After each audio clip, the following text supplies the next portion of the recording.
அஸ்ஸலாமு அலைக்கும் வரஹ்மத்துல்லாஹ். வல்ல அல்லாஹ்வின் அன்பும் மேலான கிருபையும் நமக்கெல்லாம் சிரட்டுவாக. பேரன்புக்குரிய அல்லாஹ்வின் நல்லடியார்களே, நம்முடைய வாழ்க்கை நெருக்கடிகள் கூடுகிறது. பல நேரங்களில் நாம் சம்பாதித்த சம்பாத்தியங்கள் பற்றாக்குறையாக இருக்கின்றது.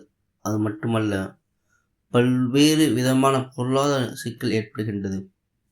நிறைய 6 டிஜிட்டல் 7 டிஜிட்டல் சம்பளம் வாங்குவதாக இருந்தாலும் கூட பொருளாதார நெருக்கடியில் பல சமயங்களில் சிக்கி கொள்ளக்கூடிய சூழல் ஏற்பட்டிருக்கின்றது. இதுவெல்லாம் எதனால் நடக்கின்றது? நான் பின்னால் ஒரு 10 விஷயம் சொல்கின்றேன்.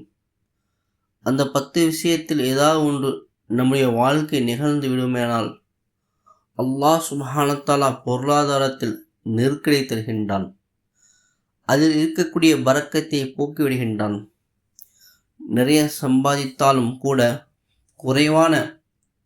குறைவுடைய மனதிலே அல்லது குறைவுடைய சூழலிலே வாழ்க்கையை நகரக்கூடிய ஒரு நிலைக்கு அல்லாஹ் சுப்ஹானஹு வ தஆலா தள்ளிவிடுகின்றான். இந்த 10 உங்களுடைய வாழ்க்கையில் என்னுடைய வாழ்க்கையிலும் இருக்கிறதா என்பதை கொஞ்சம் நாம் அவதானம் பார்க்க போகின்றோம். கடைசி வரை தொடர்ச்சியாக பாருங்கள். சிறந்த நட்பன் உங்களுக்கு கிடைக்கும் என நம்புகிறேன். முதல் விஷயம், எந்த வீட்டில் சூரா பக்ரா ஓதப்படவில்லையோ அந்த வீட்டுக்கு அல்லாஹ் சுப்ஹானஹு வ தஆலா பரக்கத்தை எடுத்து விடுகின்றான். நபிகள் நாயகம் ஸல்லல்லாஹு அலைஹி வஸல்லம் சொல்கின்றார்கள், பக்ரா சூரா ஓதப்படக்கூடிய வீட்டில் அல்லாஹ் சுப்ஹானஹு வ தஆலா பரக்கத்தை தருவான். அடுத்த வாசகம் சொல்கின்றார்கள், அதை விடக்கூடியவர்கள் நிச்சயமாக நெருக்கடிக்கு உள்ளாகுவார்கள். எனவே சூரா பக்ராவை ஓதக்கூடிய வழக்கத்தை ஒவ்வொரு வீட்டிலும் இருக்கக்கூடியவர்களும் எடுத்துக்கொள்ளுங்கள். இது நெருக்கடிகள் இல்லாத வாழ்க்கை வாழ்வதற்குரிய முதல் வழி. அடுத்து இரண்டாவது வழி, எந்த வீட்டில் தொழுகை நடைபெறவில்லையோ, தொழுகக்கூடிய ஆட்கள் அங்கே இல்லை, தொழுகக்கூடிய மனநிலை இருக்கக்கூடியவர்கள் அங்கே இல்லை, வீட்டில் 5 தொழுகை சரி, நஃபிலான வணக்கங்களும் சரி நிறைவேற்றுவதே இல்லை என்றால், என்னதான் சம்பாதித்து அங்கே கொட்டினாலும் அல்லாஹ் சுப்ஹானஹு வ தஆலா அங்கே பரக்கத்தை எடுத்து விடுவான். நெருக்கடிகள் மட்டும்தான் அங்கே மிச்சமாக இருக்கும். எனவே வீடு என்றால் அங்கே தொழுகை நடைபெற வேண்டும், பெண்கள் தொழ வேண்டும், ஆண்கள் நஃபிலான தொழுகைகளை வீட்டில் நிறைவேற்ற சூழ்நிலை உருவாக்க வேண்டும். அப்படி இல்லாத பட்சத்தில் நெருக்கடிகள் நிற்கும். மூணாவது, நெருக்கடிகளும் பரக்கத்தும் இல்லாத ஒரு வாழ்க்கைக்குரிய முக்கியமான காரணம் இசை, பாட்டு போன்ற விஷயங்கள் ஒரு வீட்டில் நிறைந்து காணப்படுமானால், எங்கே திரும்பினாலும் இந்த மாதிரி இசை கேட்டது, அதுக்கு உண்டான சாங்ஸ், மியூசிக், இந்த மாதிரி ஆட்டங்கள் பாட்டங்கள் வீட்டில் நடக்குமானால் அல்லாஹ் சுப்ஹானஹு வ தஆலா நெருக்கடிகளை தருவான். அங்கே பரக்கத் இருக்காது, ஷைத்தானுடைய வருகை மட்டும்தான் இருக்கும். மலக்குமார்கள், பரக்கத்தை கொண்டு வரக்கூடிய மலக்குமார்கள் அந்த வீட்டுக்குள் வரமாட்டார்கள். 4வது முக்கியமான காரணம், நெருக்கடியான நிலை வருவதற்குரிய 4வது காரணம், ஜக்காத் கடமையாகி கூட யார் ஜக்காத் கொடுக்காமல் இருக்கின்றார்களோ அவர்கள் நினைப்பவர்கள் நாம் சம்பாதிப்பதெல்லாம் சேர்த்து வைக்கிறோம் சொல்லி. ஆனால் அது சேர்மானம் இல்லை, அது சேமிப்பு இல்லை. அதன் மூலம் அவர்களுக்கு நெருக்கடிகள் தான் வரும். ஹதீஸ் வந்திருக்கின்றது, பெருமானார் ஸல்லல்லாஹு அலைஹி வஸல்லம் அவர்கள், எந்த சமூகம் ஜக்காத் கடமையாக கொடுக்காமல் இருக்கின்றார்களோ அவருக்கு அல்லாஹ் சுப்ஹானஹு வ தஆலா பஞ்சத்தை தருவான், ஏழ்மையை தருவான், வறுமையை தருவான் என்று பெருமானார் ஸல்லல்லாஹு அலைஹி வஸல்லம் அவர்கள் சொல்கின்றார்கள். எனவே ஜக்காத் கடமையாகி ஒரு வீட்டில் ஜக்காத் கொடுக்காமல் இருக்கின்றார்களோ ஏதோ ஒரு ரூபத்தில் அவங்க வீட்டுக்குள்ள வறுமை வரப்போகின்றது. அது ஆரோக்கிய கேடாக இருக்கலாம், அல்லது மருத்துவ செலவாக இருக்கலாம், அல்லது வேறு ஏதாவது நெருக்கடிகள், மன ரீதியான கஷ்டங்களாக இருக்கலாம். இதுவெல்லாம் நெருக்கடி வாழ்க்கை வாழ்வதற்குரிய முக்கியமான காரணி. எனவே 4வது காரணி என்ன என்றால், ஜக்காத் கடமையாகி கொடுக்காமல் இருந்தால் அல்லாஹ் சுப்ஹானஹு வ தஆலா உங்களுடைய பரக்கத்தை, உங்களுடைய வாழ்க்கை பரக்கத்தை எடுத்து விடுகின்றான், நெருக்கடியை கொடுக்கின்றான். 5வது முக்கியமான காரணம் பாருங்கள், ஜினாவுடைய வாசல். ஜினாவுடைய வாசல் எந்த வீட்டில் திறக்கப்படுகின்றதோ அப்படின்னா என்ன அர்த்தம்? விபச்சாரத்துடைய விஷயம் எந்த வீட்டில் பெருகி விடுகின்றதோ. நீங்கள் கேட்கலாம், வீட்டில் எப்படி விபச்சாரம் நடக்கும்? ஆம், ஹஜ்ரத் ரசூலுல்லாஹி ஸல்லல்லாஹு அலைஹி வஸல்லம் அவர்கள் சொல்கின்றார்கள், ஹதீஸில் குர்ஆனில் வருகின்றது, ஜினா செய்யாதீர்கள் என்று குர்ஆன் சொல்லவில்லை. ஆணை பார்த்தோ பெண்ணை பார்த்தோ ஜினா செய்யாதீர்கள் என்று சொல்லவில்லை. ஜினாவின் பக்கம் நெருங்கிவிடாதீர்கள், ஜினாவின் பக்கம் நெருங்காதீர்கள். அதற்கு எது உங்களை நெருங்கி கொண்டு போகும்? பார்வை கொண்டு போகும், பேசிக்கொண்டு போகும். அதை நோக்கி நடக்கக்கூடிய நடை உங்களை கொண்டு போய்விடும். எனவேதான் குர்ஆன் அந்நிய பெண்ணை பார்க்க வேண்டாம் என்று எச்சரிக்கின்றது, அந்நிய ஆணை பார்க்க வேண்டாம் என எச்சரிக்கின்றது. இதுவெல்லாம் ஒரு வகை ஜினாவாக வந்துவிடும். இந்த ஒரு சூழல் எந்த வீட்டில் இருக்கின்றதோ அந்த வீட்டுக்கு நெருக்கடிகள் வரும் என குர்ஆன் நம்மை எச்சரிக்கின்றது. இது 5வது விஷயம். 6வது எந்த நபர் அதிகமாக பொய் சத்தியம் செய்வாரோ, எந்த விஷயம் ஆனாலும் சரி, வியாபாரத்துடைய குடுக்கல் வாங்கினாலும் சரி, வாங்கலாம் இருந்தாலும் சரி, அல்லது இன்னிற விஷயங்கள் ஆனாலும் சரி, எதுக்கெடுத்தாலும் பொய் சொல்கின்றார். எதையாவது சொல்லிவிட்டு அது நம்ம சத்தியமாக செஞ்சேன்னு அப்படி சொல்கின்றார். ஆனால் அதை சத்தியத்தை நிறைவேற்றாமல் போய்விடுகின்றார். அவருடைய இந்த விஷயத்துக்காக அல்லாஹ் சுப்ஹானஹு வ தஆலா அவருக்கு கொடுத்த அந்த பொருளாதாரத்தில் நெருக்கடி தருகின்றான். அவருடைய அந்த பரக்கத்தை எடுத்து விடுகின்றான். நபிகள் நாயகம் ஸல்லல்லாஹு அலைஹி வஸல்லம் சொல்லக்கூடிய விஷயம் இது.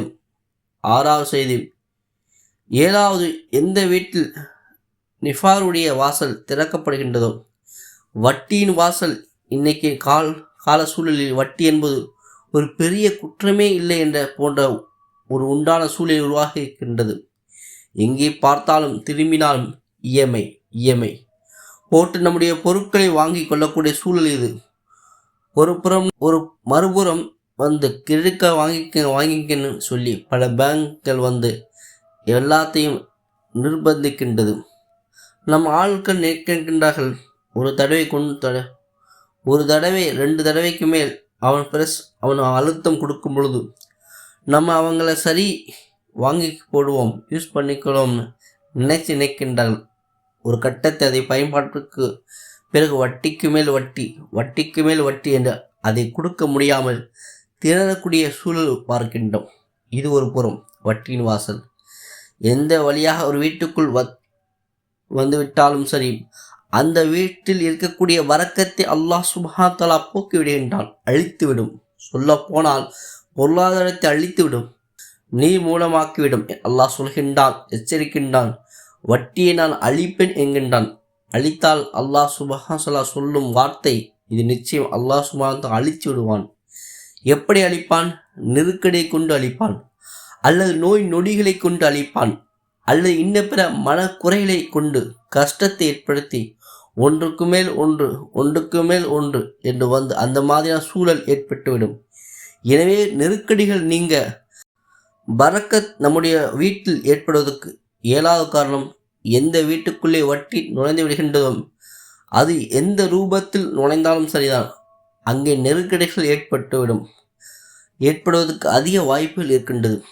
8வது, எந்த வீட்டில் உறவுகள் அனுசரிக்கப்படவில்லையோ, எந்த வீட்டில் அல்லது எந்த நபர் தன்னுடைய உறவுகளை பேணவில்லையோ, உறவுகளை முறித்து கொள்கின்றார்களோ, உறவை வந்து துண்டித்து வாழ்கிறாரோ, அவருடைய வீட்டிலும் அல்லாஹ் சுப்ஹானஹு வ தஆலா பரக்கத்தை போக்கி விடுகின்றான், நெருக்கடிகளை கொடுத்து விடுகின்றான்.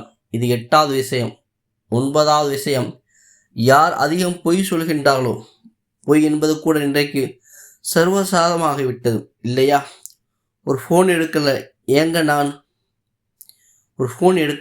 ஏங்க நான் உங்களுக்கு ஃபோன் போட்டேன் எடுக்கலை ஏங்கன்னு சொன்னால், இல்லை சூழல் சரியில்லை எடுக்க முடியலன்னு சொல்லிடலாம். அல்லது வந்து அந்த நேரம் எனக்கு எடுக்க முடியலை, ஏதோ சந்தர்ப்பம் சொல்லி தகர்ந்திருக்கலாம். ஆனால் அதுக்கு ஒரு பொய்யை சொல்லி இன்ன காரியம் அதனால்தான் எடுக்க முடியும் அப்படி ஒரு சூழலை பார்க்கிடும் இல்லையா? அப்போ பொய் என்பது சர்வசாதாரணமாக ஆகிவிட்டது. யார் அதிகமாக பொய் சொல்கின்றாரோ, அந்த குடும்பத்தில் அதிகமாக பொய் சொல்லக்கூடிய பழக்கம் இருக்கின்றதோ, அல்லாஹ் சுப்ஹானஹு வ தஆலா அந்த குடும்பத்திலிருந்து பரக்கத்தை எடுத்து நெருக்கடிகளை தந்து விடுகின்றான். இது 9வது காரியம். 10வதாக, யாருடைய வாழ்க்கை தனிமையில் அதிகமாக பாவம் செய்யக்கூடிய சூழல் உண்டாகி விடுகின்றதோ, அல்லாஹ் சுப்ஹானஹு வ தஆலா பரக்கத்தை எடுத்து விடுகின்றான். யாரும் தான் பார்க்கவில்லையே, யாரும் இல்லையே, நாம் தான் வெளியூர் இருக்கின்றோமே, நாம் தான் வெளிநாட்டில் இருக்கின்றோமே, இங்கே இந்த பாவத்தை செஞ்சால் யார் பார்க்க போகிறோம், இங்கே பாவத்தை செஞ்சால் யார் பார்க்க போகிறான். பாவம் என்றால் பெரிய பாவம் மட்டும் அல்ல, சின்ன பாவம்தான், அதுவும் பாவம்தான்.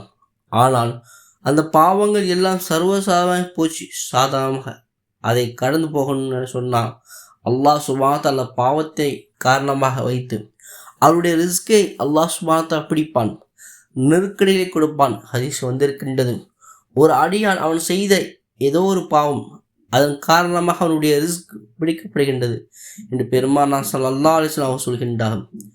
அப்போ நாம் மேலே கூறிய இந்த 10 விஷயங்களும் ரிஸ்க் பிடிக்கப்படுகின்றது, நெருக்கடிகள் அதிகமாவதற்கு, வீட்டில் இருக்கக்கூடிய பரக்கத் போவதற்கு உரிய வழியாக அறிஞர்கள் நமக்கு வரிசைப்படுத்தி காட்டுகின்றார்கள். யோசிப்போம்.